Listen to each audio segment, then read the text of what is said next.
We are Yeah. recording. Yay. Hello, Moonburns fans and followers and whoever else might watch this. Yeah.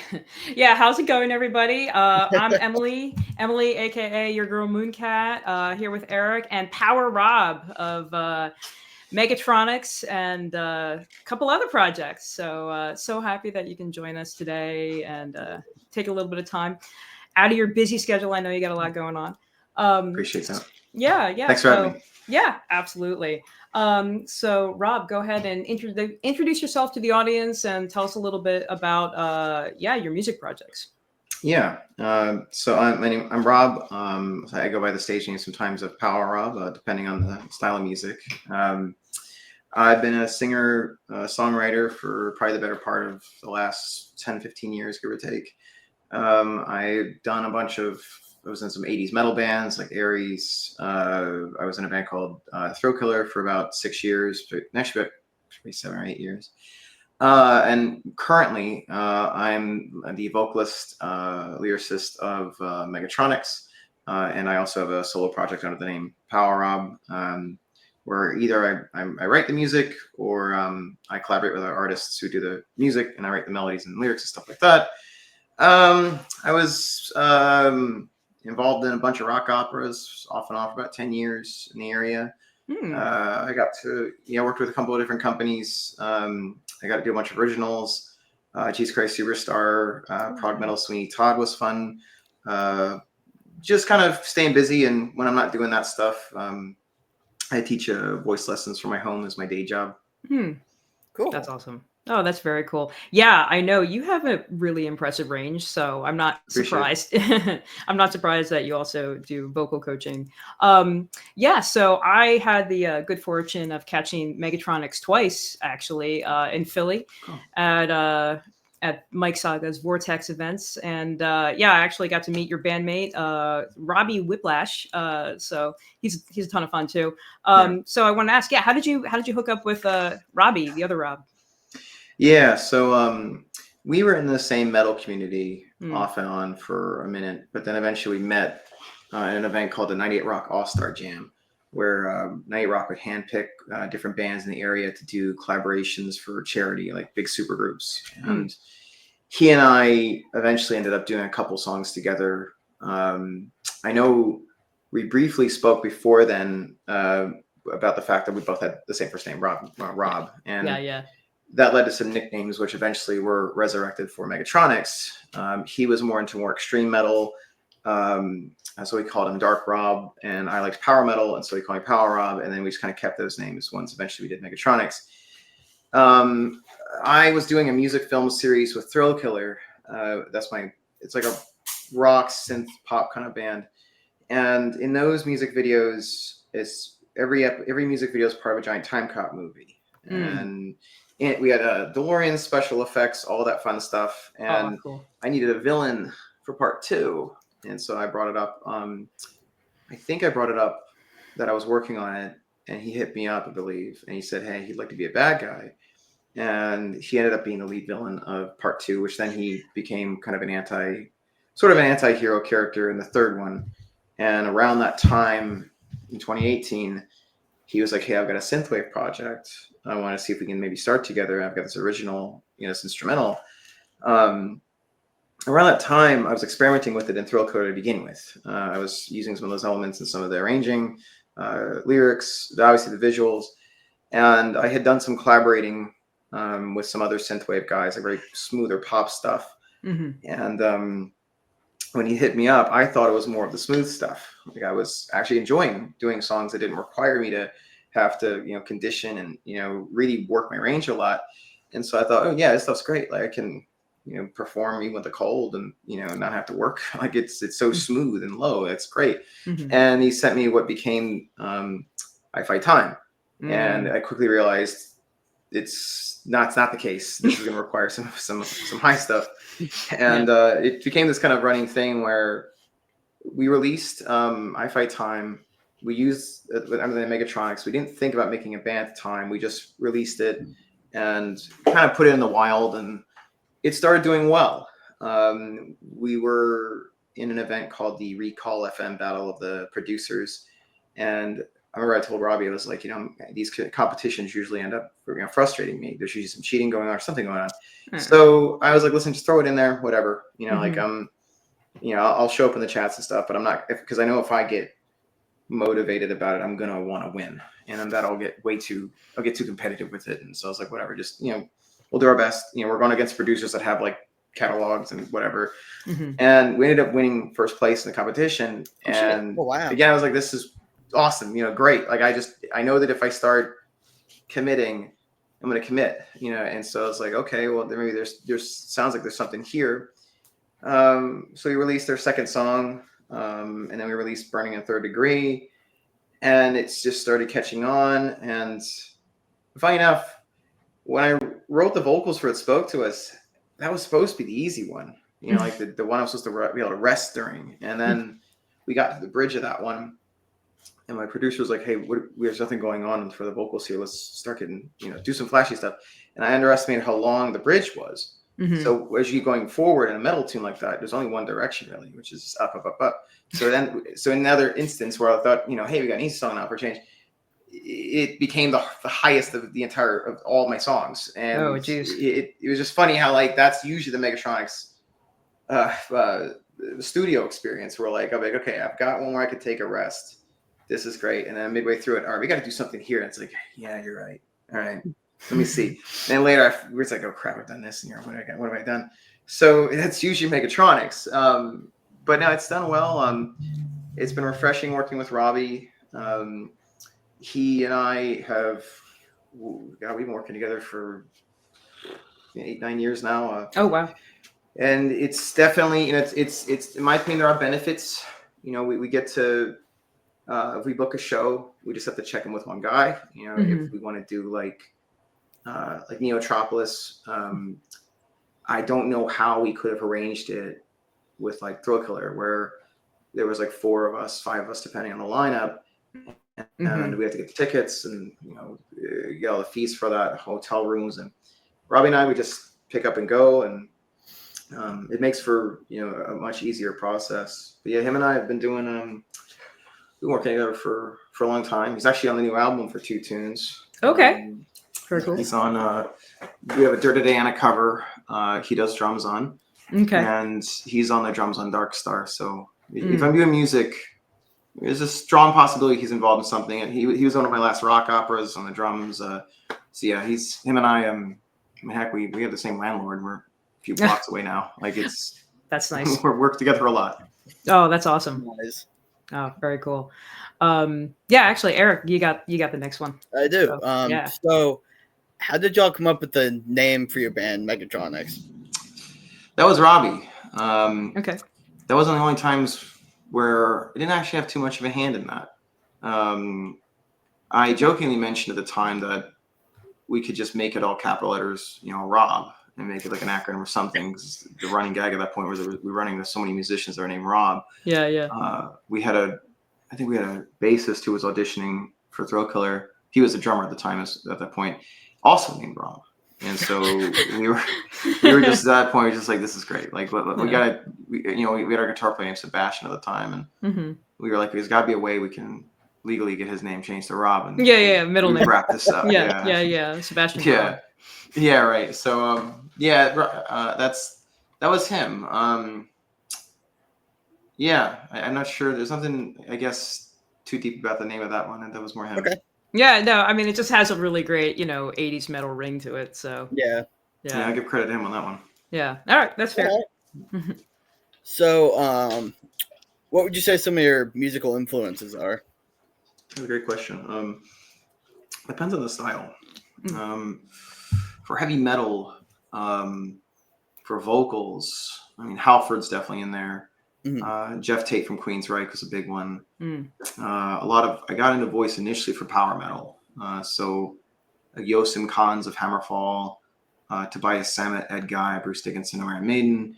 So for metal, it's usually those guys. Paul Stanley's a big influence from Kiss. For pop, I used to listen to a lot. I still kind of do a lot of 80s funk. The Gap Band, Collage. Michael Jackson's definitely in there.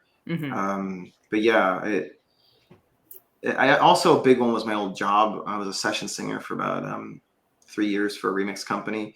So my job was basically initially to recreate vocals for rock workout remixes. So any day I come in, they'd be like, "Hey, we gotta do AC/DC, or today we gotta do a Cinderella," and their pop guy quit. And so the time I was there for the rock stuff, and since the pop guy left, they're like, "Hey, do you want to take over?" And so it was about 3 years of just like, it was almost like a third vocal coach for me, where I was studying like, today's Michael Jackson, you got to sound just like him, or today is Justin Bieber, how do you sound just like him? So a lot of is utilized in the pop. Sometimes actually Megatronix too. There's a part I think's a little too heavy. I'll write some levity, like a vocal line with a little bit of like a pocket that is almost like there's like a little bit of Cool in the Gang, for instance, and there can be only one that shows in on the hook just for a moment to make it have a groove to it. So I could probably talk for a long time about all the little things that creep into these tunes. It's a lot of fun. Oh, that's awesome. Oh, that's very cool. I guess so. Switching gears, tell us about your upcoming solo album. Yeah, Dark Star. Dark Star. That was a long time in the making. It has several songs that I wrote initially for Thrill Killer. In that band, I was the primary songwriter and lyricist. So I had some stuff in the vault that, for various reasons, I wasn't able to put out. But some of them were some of my favorite songs. And so when I wanted to make a follow-up to my last album, I decided, they need to see the light of day. Let's rearrange them. Let's make them PowerRob. So those songs, Dangerous, Top Gun, Innocent, and Dark Star, they were all written initially for Thrill Killer. And we called it a day officially about a year ago. And I felt the song was so big that having it as just a single didn't do it justice. Like, I wanted to revamp it, added a new section in the middle of it. And I felt like this needs to close a big album. In fact, it might be strong enough to make an entire album around it, using the imagery and everything. And definitely it's probably the most work. It's got collaborations with Miami Nights 1984 on Restless Summer. That's cool. There's Battle Juice. He's on World Gone Mad. Bending Grid's on a pair of songs. He's on Shane and Mr. Right. Yep. And In the Desert's an interesting collaboration because it's with Knight Rider 87, who we met performing on the West Coast with. We had done every Neotropolis with Knight Rider, and eventually we got talking. We were like, since we do Neo every year in the Mojave Desert, why don't we do a collaboration about the event? That's cool. So that's what In the Desert's literally about. It's about Neotropolis with some romantic tones in it. But that's awesome. Yeah, it was fun. We got to debut it live in Neo, and so there's some clips of it. It was during this heavy winds too, late at night. It was just epic, intense but epic looking. There's a big crowd of people there, and in the clips you can see like the sand and wind blowing our hair back and stuff, and the crowd's really into it, and I'm really looking forward to the footage from that. But yeah, Neo. That's how. So some of that was birthed at Neotropolis. But yeah, I'd say Dark Star is probably the most ambitious of my releases, just because of how much is involved. No, that absolutely makes sense. Yeah, and it's got it's an interesting range. It's different than Megatronix, sonically, obviously, but yeah, it's a lot of fun. You know what I mean?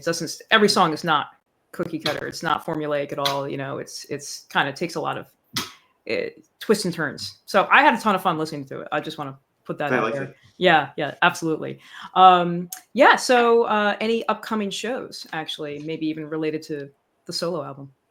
Yeah, I've got a show Friday night, August 1st at the Metro Gallery. It's the debut show for Dark Star. We've got a great lineup of bands. We have Semantics, Mundy, Karen Cully.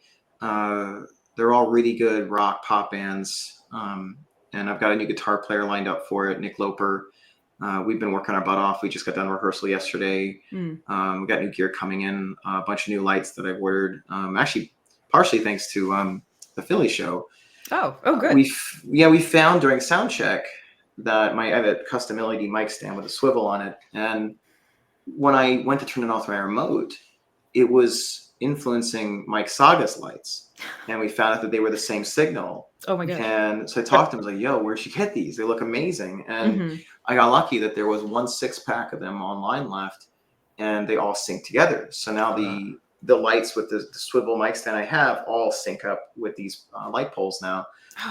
That's partially thanks to him. I remember I was on stage and looked at Rob. He's like, oh, look at this. I'm like, hit them channels. It's all of them. What the heck? I'm like, Oh, that's look awesome. at these things. Like, Wow. through programming, they all sync together. This is great. Like, just have that out there with some other lights. But Oh, sweet. yeah, that's that going on. Sorry, what were you saying? No, I think that's just great. That's a happy accident, right? Oh yeah, I love Mike. It's always a great time working with his shows. Yeah, absolutely. Eryk, you got the next one. I do. So, what was it like shooting your video for the song Shane? Yeah, that was interesting. What's interesting was with Thrill Killer, I led the charge about making them kind of like have this kind of cinematic sci-fi kind of vibe. And when I was talking to our production team, that's the idea they wanted to have. And they're not the only team that brought it up, actually. There's another one I'm working with. This other one called me up and they're like, hey, Rob, I had an idea. What if we made like a fictional PowerRob music film series? How'd you be like, almost like very 80s action stuff? And those Thrill Killer videos took a lot of work. I think I dropped, for the last one, I dropped like 40 pounds for the last shoot for it. Wow. Like I really worked my butt off and a bunch of muscle on, lifted a bunch. And so I remember here I am years later, this guy's like, hey, I've got a great idea. What if we did? And he's really explaining what I had already done years prior in Thrill Killer. And I'm like, I'm at the gym tired. I'm there late at night. And it was like an 11 p.m. call. And I'm like looking at the weight rack, looking at the phone. I was like, yeah, let's do it. And then they're like, all right, let's get to work. So yeah, that was, so after that talk, I was like, while we're working on those guys, let's get more of a traditional music video. I'm going to call up this guy I worked with before named Drew Malfonzi. He did the Monster Man photo shoot with me. Really good with 80s cinematic stuff. He's got an IROC Camaro we used before, another shoot before. Like he's very into 80s cinema stuff. And so similar idea, let's make it, like an action thing. And so I was lucky that I have a lot of the stuff from the old Thrill Killer videos. During the Thrill Killer shoots, there was a company I worked with for theater, and they had connections with a professional theater costume company that had a warehouse full of these 80s B-movie costumes they just had to get rid of. Nice. And so I remember I showed up with my guitar player at the time, and he came with a truck, and we just loaded up, and we just had these boxes full of these high-grade 80s sci-fi outfits. We've had we just kept. So that's what the bad guys are wearing, except for the big bad. The big bad in that one, he's actually wearing a variant of one of Megatronix outfits. But yeah, I had all that stuff, and it was always funny talking to crews about that. Like we're planning stuff out, and like, what, you have that? You have that? And it's like, yeah, I've been down this road already, man. Like I've got a lot of stuff for this. Like please, we need to use this or something. So yeah, we got to get there at about it was like 8 a.m. Pretty early shoot to use the arcade. I'd worked with the big bad. His name's Chris. He's the head of Practical MMA gym in Dundalk. Okay. And he was one of the henchmen in the last Thrill Killer music video, but I always wanted to work directly with him because he was easily the most experienced fighter of the crew. And so I hit him up because he looks intimidating, but he's such a nice guy, down to earth dude, and he'd be like, I'd love to do another one of these. And in the last one, he had like nunchucks. We had a whole fight scene with, and it was only about, I think it was really only about a 5-second fight. Like I dodged the nunchucks, and my Time Cop character had my old Power Glove before we decked it out with some new stuff recently. But like the Time Cop I played hit a bunch of buttons, and I uppercutted him the last week as a time uppercut. And that was the gag, where like he got uppercutted, then he shows up looking at himself confused in the bathroom like a week prior.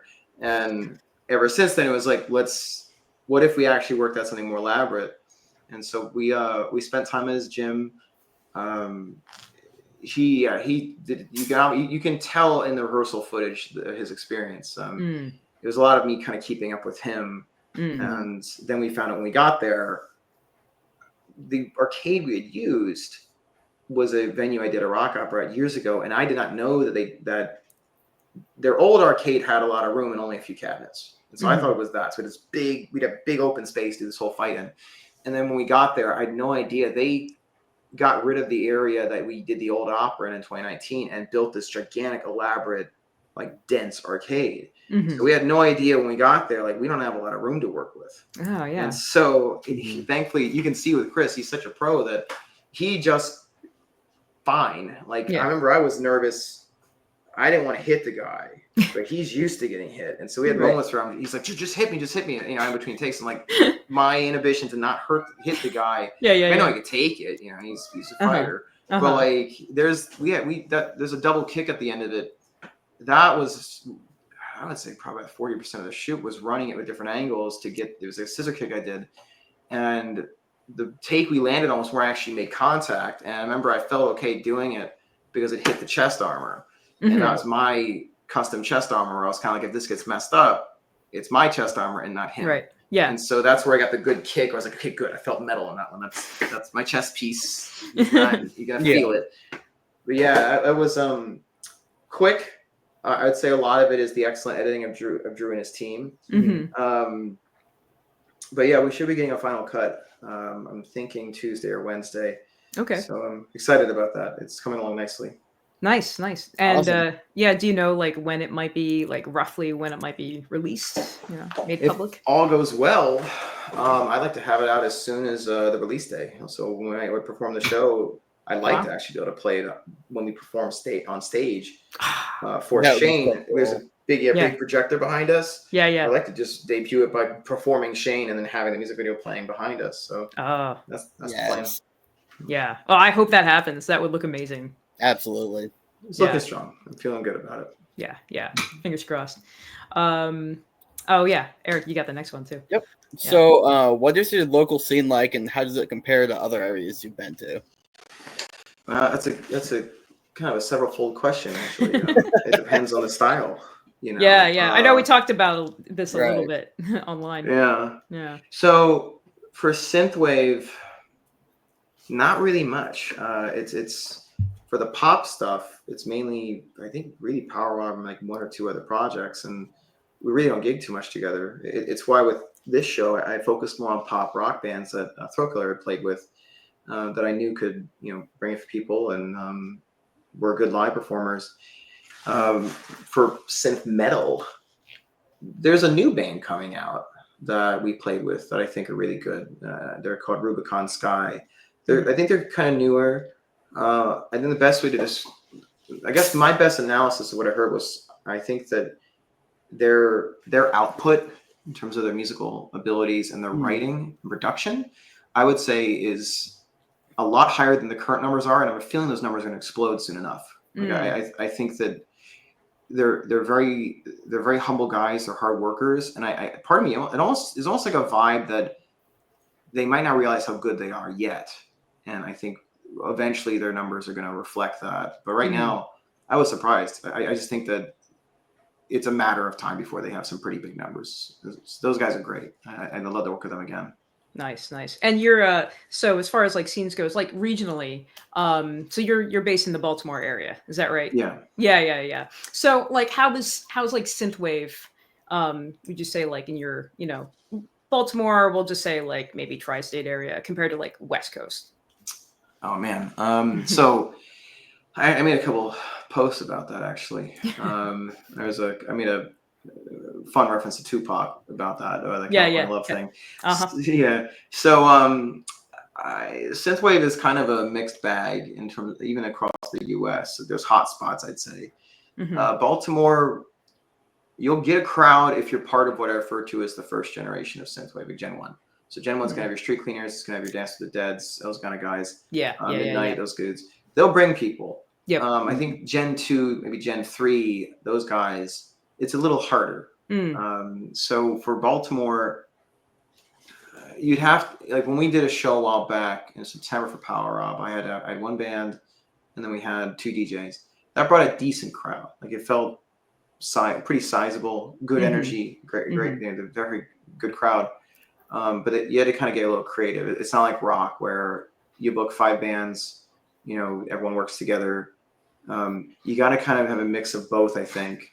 So that's Baltimore. Now West Coast, I mean, we could be. I could be a little skewed because our main experience in the West Coast, aside from Neo. we did one port. We did mostly Neo. We did one other show called Neon Rose before that. It was a decent turnout, but with Neotropolis, I would say it's a combination of Neotropolis and booking the upcoming tour we're doing, where I've just noticed it has been so much easier getting people out to those shows. And we're 3,000 miles away, but I'll send a message out, and the Neo people are all eating up tickets for it. So we're doing a run.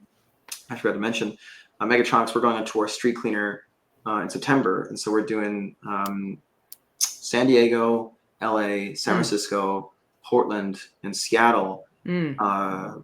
Way easier getting people out. I want to change that over here. Yeah. I think we have some diehards that are out east, and they're awesome. And I think there are others that like synthwave out here. But I think it's a combination of a lot of the Gen 1 guys, they do it better than some of the second and third guys. And I think more importantly that the Gen 1 guys, it's like, well, they've been doing it so long, you know what I mean? Yeah. A lot of them, and they have exposure like on like Stranger Things and shit. So that's part of it. And I think another thing too is there's not many ways to put a spin on synthwave. Like once you kind of hit those marks, it's almost like punk music, where the more you experiment, the less you're punk, or the more experiment, the less you're synthwave. Right. Yeah. You know, so once you have that kind of edge of the market, either you got to get very creative, number one. Number two, really good at the style. Or number three, which is in my at least online plan, collaborate with Gen 1. You know, work with the OG guys and provide them stuff that you feel could elevate their sound a lot. But locally, I mean, there's an event in Tampa that's really fun. It's called Neon Retro Fest. Oh, that's cool. That was awesome. Yeah, it was great. It's like it's like a half convention, half synthwave show. We did it we did about a year and a half ago. Megatronix PowerRob did 2 sets. That was fun. It was fun because most of the synthwave community, at least the big diehards, most of us know one another, and so we got to finally meet a lot of them for the first time. I got to meet Elevate the Sky for the first time. He and I had released 2 songs together, and we never met until then. So he flew over from San Francisco. He actually joined me on stage for 2 tunes, and a lot of the crowd knew that we had just met in that hotel, and he borrowed a guitar from somebody, or Von Kaiser, great guys. And there's video clips of us working together on a couple songs, including Gloria, which I think we both can agree between him and I that it's our favorite of our originals. So having him up there playing his own solo that's been on the song for all this time, that was great. So yeah, Neo Archer Fest is a strong possibility it's coming back next year. Okay. So I'm keeping an eye out for that one. But yeah, it's all over the place. But Florida, California, Portland's starting to bump. I've been noticing they're starting to get some movement out there now. Seattle's pretty decent. I would say, if you were looking at ticket sales, we're confident LA is very likely going to sell out. So I think LA is definitely a hotbed that began popping off pretty quick. I'm not surprised. I mean, LA, I don't know. Yeah, they've got the numbers. I think it helps. I've been the moderator of this synthwave group on Facebook, and I made a post saying I have noticed that LA or the West Coast tends to be more bumping than the East Coast. And I had this map. It was a color-coded map, and it had the entire United States all yellow, and it said, and then California was red, and it said the red, it said knows how to party, and then the yellow says, may or may not know how to party. And it was a study by Tupac and Dr. Dre. Yeah. This is a professional academic study right here. Yeah. We know at least one of these states knows how to party, according to Tupac. And I can confirm they know how to party. Yeah. I would sell tickets to people at Neo. I'd be like, hey man, I've heard you guys know how to party. They'd be like, you know how to party. And that's how I was selling tickets, like for like the little eyeballs looking at the side. I heard you know how to party. And yeah, we can confirm we know how to party. Okay, cool. It's like, all right, party at our show. Yeah, we'll see you there. Yeah, show us. So yeah, that's a good sum up, I'd say. Oh, that's hilarious. So I know you already talked about this whole lot, but it's one of our questions. So yeah, Neotropolis. I hope to go someday. And I've also heard a lot about like Wasteland Weekend too. Like I'm hoping one day to go to both. But yeah, what's it like? I mean, kind of paint us a picture a little bit as a performer, but hopefully you also get to like experience a little bit of like attendee, downtime, I hope, while you're out there. Neo's quickly becoming one of my favorite events I've ever done. And what the great thing about Neo is, yeah, it sells out every year. Big crowd of people is out there. There's really nothing like it in terms of the aesthetic, but every year there's always some sort of fun new challenge to work around.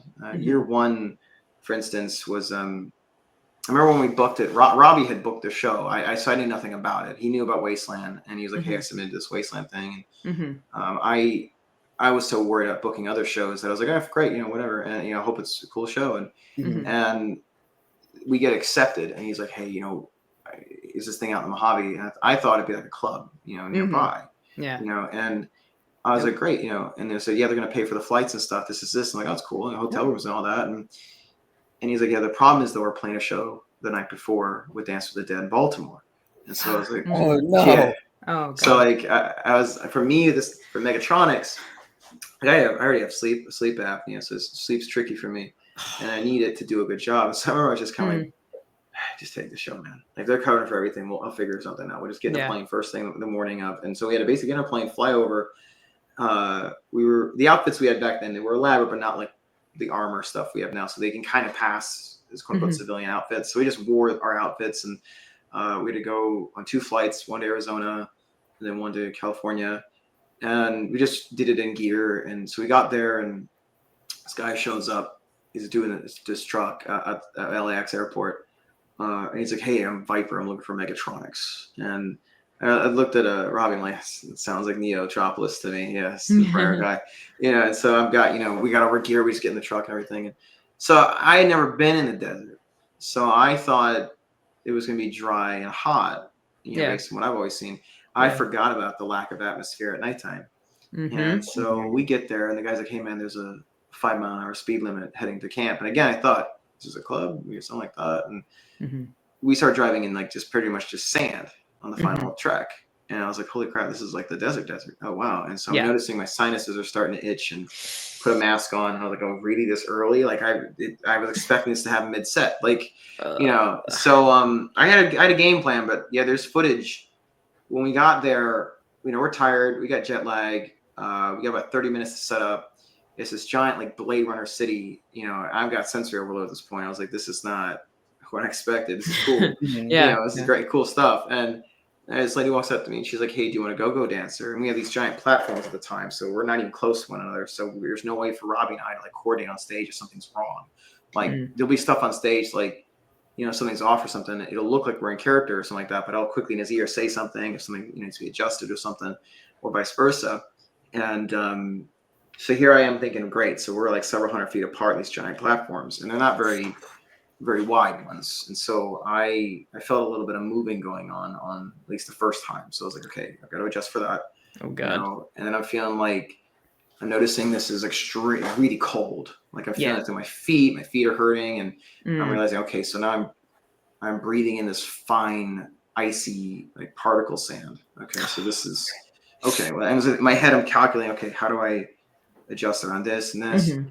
And to my left, there's this a platform kind of attached to mine, this like walkway.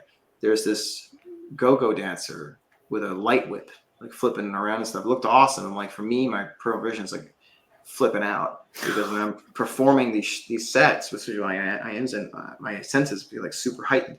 So I'm like noticing that the whole time. And then this guy was like on stage. I really don't know where this footage went. I really hope we got it. He's out there with this gimbal, this pro camera, like circling me and stuff. And like I'm like trying to I was like, great. So now I can't make a mistake. Awesome. And so and above me there's like a drone. It was like filming us, and I'm feeling the wind from it. Oh my God. It was just a sensory overload. And I remember when we got there, I walked into Night Rider 87, and they walked into me, and I was so out of it that I remember when Stephanie, the vocalist of the project, she's like, "Hey, Rob, it's great you made it, blah, blah." And just as a habit of mine, when I'm overwhelmed in these situations, I would just shake hands and be like, "Hey, it's great to finally meet you." Because I thought, what are the odds? We live so far away. The statistical probability, if they know my name, we haven't met yet. And I just remembered after saying, "Hey, it's great to finally meet you," and walked off to go on stage, I realized, oh my God, we just did this festival with them 3 months ago. Like, we didn't just meet. It's like, it's in my head. I'm like, man, Jack. Whoops. Yeah. Yeah. And, all right. After working making in the desert with them, I messaged. I was like, "Hey, man, I never had a chance to apologize about that. I was so out of it. It came out like, oh yeah, it's great. I realized immediately, we just did Portland with them. So yeah, we did that, and the year after, I was more ready. I was like, okay, this is a different animal. I did bring my nebulizer for the first one, which did come in incredibly handy. Okay. That helped keep the sound of my sinuses, my vocal cords. I alternated on different kinds of saline in case there's mucus. It worked out great. Like I nebulized before the set, after the set, and we got to the hotel room. We woke up, and then the next day we had breakfast with the other bands, and you really can't test this stuff out. So and mine was kind of like, we're gonna see how good my voice is tomorrow. I'm breathing this in all night. I get there, I'm the one guy that does not have a dry cough. And I was like, oh, thank God the nebulizer worked. Like, nice. That was in my head. I was like, I could probably do this again. So then next year we got asked to come back. I was able to get there a bit earlier so I could visit a little bit and relax. And I started making it a yearly goal of mine. Like I would work on ways to build my lungs up for the show. I used like sauna suit training and stuff and oh, wow. to prepare for the event in case it would be like a daytime thing. So every year, Neo eventually became this thing where I was kind of like, okay, I'm not going to cut off guard. I'm ready for it this time. Year 3, I remember I thought, what are the odds they're going to bring back Megatronix 3 times? They pay for everything. It's a lot of money. Like, what are the odds? And so I remember I talked to staff and I'm like, hey guys, I've got this solo project that's work with Maybe Nights. It was insurance to come back in case they didn't want to bring back Megatronix, and I'd find some way to get Robbie on the set, just to get him to come out. And they were like, yeah, we'll take PowerRob. And then it was we'll take both. And so as a promoter, I was excited about it, but as a vocalist, it was like, oh shit. Singing and stuff. So yeah, I remember I got there and PowerRob was Friday night, and then Megatronix was Saturday. Okay. And so I get a text message, hey, the winds are really bad on site. We're going to have to skip sound check. It's about 70 miles an hour. It's tearing the whole camp up. And the competitor in me was kind of like a little excited. It was kind of like, let's see then. Well, I've been training my butt off. Let's see if we can take this. Let's do this. And, hoping everyone's safe out there. But, I'd rather, I always told Robbie, like, I try to hype myself up because it's like I'd rather have false courage, like arrogance, than be scared. So it's kind of like, fine, let's do this. And we get out there, we handle it. Crowd was still awesome. And then the next night was like, in my opinion, the real test, because it's like you find out what went wrong with your voice usually the day after. That's when you pay the checks. And so I got up, everything seemed okay, nebulized a bunch, and then we did Megatronix. But last year, or I guess this year, was year 4. I would say this is the best one. Crowd, we were so high up that I actually didn't get a chance to hear the crowd very well. Like I knew they liked us, but I thought it was more like we worked with Neo. Like it was aesthetic with them. And I remember there's actually scenes of this I posted where the winds were getting pretty bad. I had done In the Desert the night before. Robbie also joined Street Cleaner the night before for his set on Friday. Sam was getting bad. I'd say the conditions were possibly worse than the Friday of Neo. And like when the dancers were like, we have a team of dancers now that start working with us. And so they were like second guessing if they wanted to go up in those conditions. And the crowd was intense. I remember like I would visit camp with a mask on and stuff. And I remember I had people running up to me. Like one guy was like running up yelling the lyrics of In the Desert, and it just had come out. And like people were like, we drove from Florida. We were just singing Megatronix the whole time. And I was like, holy crap. Like I was talking to Robbie. Like, from Florida. Oh my God. I was like telling him, like, dude, I didn't know these people liked it this much. Holy shit. And so here you're on stage, I had to amp myself up we had like heaters inside of our outfits, and we had some fans of ours that brought a bunch of heat packs and stuff, and then we were just backstage trying to warm up and trying to get the adrenaline pumping and stuff. And we go up on there, and I noticed the coldness started diminishing. You can see the clips of waves of like little things of sand hitting us and stuff, but it didn't matter much because the crowd was just so ravenous. I remember there's a sequence on the I Fight Time clip we posted where I'm singing the opening line of verse 1, where I think it was second or third line. I'm noticing the front. I'm hearing the voices in the front, like surrounding me. We had this, I guess, called the ego ramp, where there's a ramp in the middle. And you walk out into the crowd, and I could hear the verses back, not just the hooks. And these are parts that were not. I didn't when you write that kind of stuff, you only intend to hear the hooks. Yeah. And so I'm hearing them sing this back to me. There's a shot on Instagram. You hear me go, oh shit! Like I'm look down and they're literally following on every single word of I Find Time. Wow. And there's a really cool shot during It Spoke to Us of the hook where I'm noticing in the front row, Street Cleaner, because at this point we've known each other for some time. He was singing along the lyrics to a lot of the songs. I had no clue he knew him this much. And so Oh my God. there's a high def photo of me kneeling down with the microphone to hand off part of the hook to Street Cleaner. It was really Oh my God. because I'd started off, listening to a few of these greats, and he was one of the first three. Miami Nights being another one, which has also been a really big pleasure of mine to work with him. Yeah. But there's a shot in the vehicle we have where I literally am singing the hook in it, and I hand it down, and you hear him string it back, and the next part I pull back up. Yeah. That caused ripples. I love that. Yeah, that's what led to September. It had created such I guess the event itself caused so many ripples in the community that we were talking to Street Cleaner, and he's like, hey, why don't we actually do that tour we're talking about? Let's go hit the whole West Coast. And Nice. yeah, Neo. Some of my best friends are from Neo. We met on the second and third ones. But yeah, I get to level up. Like you can see when we began in our stage attire. Like once I went to Neo the first time, it motivated me. Like I met armorers out there. Ian Mayday is really good every day. He upgraded my armor for me, the chest piece. I ordered the shoulder pieces for the second year. Chrome Monarchy, she built the leg armor and the shoe armor.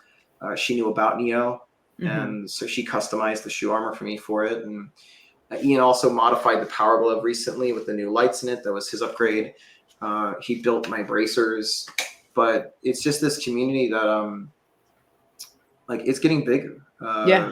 The Good Mythical Morning, those guys were out the last year. They my had God. an episode about it. Oh shit. But yeah, it's popping off, and I've got some plans to work alongside for Neo 4. Since In the Desert turned enough heads, I've been talking about doing some collaborations and maybe making almost like a quasi rock opera kind of thing from parts of the PowerRob set for Neo, like interactive almost. So that's on the agenda. But yeah, there's nothing like Neo, and Neo is actually helping us out with some of the resources for the tour too. So they're hooking us up with some stuff, and they're also some of the higher ups are going to be at LA. So it's becoming this big. LA is becoming this big like cyberpunk event specifically on the tour. There's a lot of people in the community are going to be at that thing. Cool. That's yeah, nice. very excited. But anyways, yeah, Neo. There's nothing like it. It's a blast. Oh man, no, that sounds incredible. I gotta try to get out there at some point. Same. Yeah, You guys definitely should. It's I a know. wonderful time. I know. It's heard from a lot of people have been telling me about it. All right, so we're gonna switch gears away from music for a sec. I hope Sure. that's all right.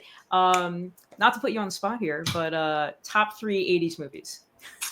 Yeah. Okay. In no order, I suppose. Well, no. I mean, like whatever pops in Yeah. your head. It could be just something you've seen recently or whatever. Yeah, ones I would probably watch again and again. Rambo 2, Scarface come to mind. Okay. I'm not sure if I guess you can count the parts of the original Star Wars trilogy. They're kind of their own thing. But because Yeah, the second New and Hope third. is 77. Yeah. Yeah. I guess if you count them, I know people mention that Jedi is not quite as much of a cohesive film as Empire Strikes Back, but I'd probably put Return of the Jedi out there just because of the resolution of the franchise and the character arc resolving of Luke. So I'd put those 3 off top of the head are strong contenders. Okay. Very nice. Yeah, I mean, I guess if I had to answer, I don't know. Like I was thinking about this question too, and I'm like, I'm so like you're typical, like Back to the Future and Aliens, and I don't know, Terminator. But no, that's awesome. And then Eryk's got a real oddball question for you. So I do. If you were an ice cream, what flavor would you be and why? Good question. Sure. One I liked a lot when I was a kid was something called Crazy Vanilla, which basically was vanilla, but it looked like it was rainbow colored. And I guess the way by that is like, this is my stage attire. I try to draw attention to what I do. It's almost like to some degree a challenge. Like back when I was in heavy metal days, I would try to wear white because everyone wore black. And it was also putting a target on yourself. And but then delivering is like the idea. Is like, so underneath all of it, it's like, yeah, everything looks excessive, but I like to believe at the core what I'm doing, there's still a earnestness and hard work underneath all of it that can at least live up to the target you've applied to yourself. Is a good way to put it. Wow, that is the most. That's the deepest answer we've ever gotten. Yes. Oh, cool. I love that answer. I'm trying to think pretty deep about it. Yeah, that's perfect. That is perfect. So what socials are your musical projects on, or people can follow you? Yeah, so PowerRob, you can find me on YouTube. I'm currently working on getting the PowerRob handle. Right now it's PowerRob Music. That actually might be changing on Monday. I had another channel that used the name, and I have to wait 14 days to switch it. So it'll be PowerRob Music or PowerRob for YouTube. Instagram, Twitter, Blue Sky, Facebook are all PowerRob Music, one word. Megatronix is Megatronix official on all of them, except I believe Megatronix Band or Megatronix X. No, Megatronix Band on Twitter. But if you look at Megatronix official, you'll probably find us on most. I believe it's also on YouTube. But those are the main ones. There's also Bandcamp for both of us too, which is just our name, .bandcamp. Right. Awesome. All right. And what message do you have for anybody who might watch us? Well, I think it's been a lovely time working with you dudes. And I think that, we've had some insightful questions. You obviously care a lot about this community and the genre. And I'm just hoping that, I appreciate the time you have me on here for, and hopefully that this also helps grow some numbers for you guys too. Thank you. Looking forward to pushing it out there myself. Otherwise though, if anyone's also looking for, growing their abilities for voice too, I teach online and in person. I offer a free 15-minute online consultation for anyone interested. Otherwise though, you can find that at robbradley.net. But otherwise, I really appreciate the time you guys had me on here for, and the great questions you had. Oh, awesome. Well, it's been great. Appreciate it. Yeah. My pleasure. All right. Take it easy, everybody. Bye. I'm Angie. Hi, I'm Johnny. We are Dead Cool, and you're watching Moon Burns Productions.